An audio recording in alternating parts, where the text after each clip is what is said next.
الحمد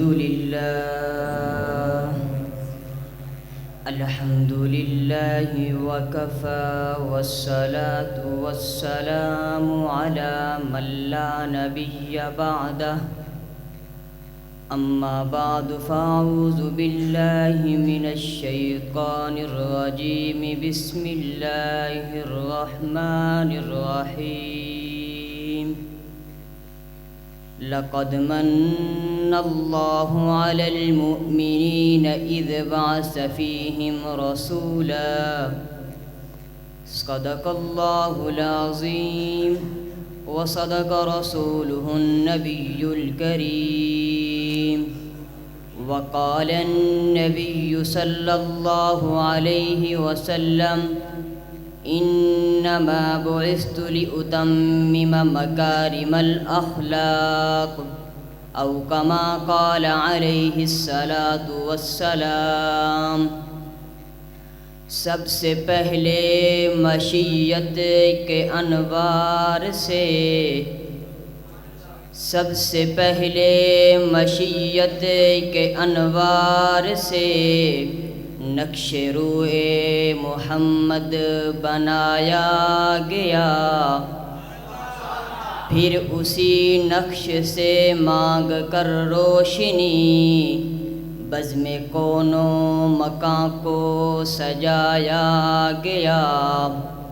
وہ محمد بھی احمد بھی محمود بھی حسن مطلق کا شاہد بھی مشہود بھی، جن کے قدموں میں جنت بسائی گئی، جن کے ہاتھوں سے کوثر لٹایا گیا۔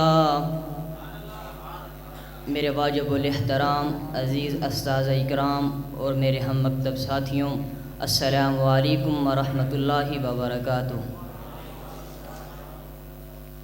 جیسا کہ آپ کو معلوم ہے کہ آج ہماری تقریر کا موضوع سیرت کے عنوان سے معنون ہے۔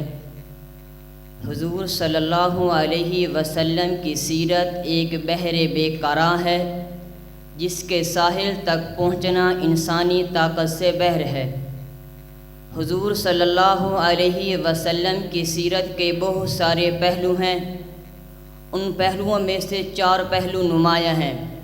نمبر 1 ولادت، نمبر 2 بعثت، نمبر 3 ہجرت، نمبر 4 رحلت۔ اتفاق کی بات ہے کہ سب کے سب ماہ ربیع الاول میں پیش آئے۔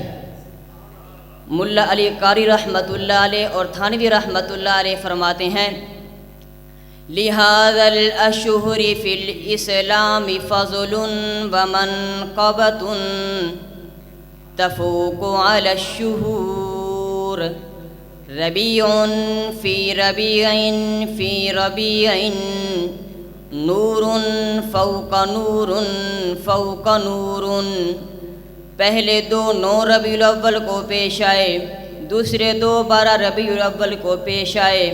حضور کی ولادت تحقیقی قول کے مطابق عام الفیل یعنی واقعہ فیل کے 50 یا 55 دن بعد 571 عیسوی 682 بکرمی یکم جیٹھ 20 یا 22 اپریل 9 ربیع الاول بروز صبح صادق کے وقت ہوئی۔ مولانا شاہ محمد جعفر پھلواری پیغمبر انسانیت میں لکھتے ہیں، حضور کو تاج نبوت 722 بکرمی 13 فروری 17 بھاگن 19 ربیع الاول غار ہیرا کے خلوتوں میں دے کر مکہ کی جلوتوں کی طرف بھیجا۔ اکیلا نہیں بھیجا بلکہ ساتھ میں قرآن کا نسخہ بھی بھیجا۔ کسی نے اس کو یوں بیان کیا ہے، اتر کر حرا سے سوئے قوم آیا اور ایک نسخہ کیمیا ساتھ لایا۔ بجلی کا کڑکا تھا یہ صوت ہادی، عرب کی ساری زمین جس نے ہلا دی۔ بعد کے بڑھاتا ہوں، الذين يتبعون الرسول النبي الأمي الذي يجدونه مكتوبا عندهم في التوراة۔ حضرت شعیب علیہ السلام اپنی قوم کو بیان فرما رہے ہیں، اللہ ایک ایسا نبی بھیجے گا جو بازاروں میں شور کرنے والا نہیں ہوگا بلکہ سکون والا ہوگا بلکہ چراغوں کے پاس سے گزرے گا تو چراغ نہ بجھنے پائیں گے۔ وہ نبی ایسا ہوگا، ابو ہریرہ کی والدہ کے لیے دعا کرے گا تو وہ ایمان لے آئے گی۔ وہ نبی ایسا ہوگا، چاند کی طرف اشارہ کرے گا تو چاند 2 ٹکڑے ہو جائے گا۔ وہ نبی ایسا ہوگا، پیالے میں ہاتھ ڈالے گا، صحابہ کی جماعت سیراب ہو جائے گی۔ محدث العصر والزمان علامہ انور شاہ کشمیری رحمۃ اللہ علیہ خاتم النبیین میں فرماتے ہیں، جس طرح سورج پہ روشنی کی انتہا ہے اسی طرح آقا پہ کمالات کی انتہا ہے۔ آقا پہ عدالت و شرافت، انوار و برکات، خلوت و جلوت، علم و حکمت کی انتہا ہے۔ میں آخر میں یہی کہوں گا، آقا جہاں کے سارے کمالات ایک تجھ میں ہیں۔ وآخر دعوانا ان الحمدللہ رب العالمین۔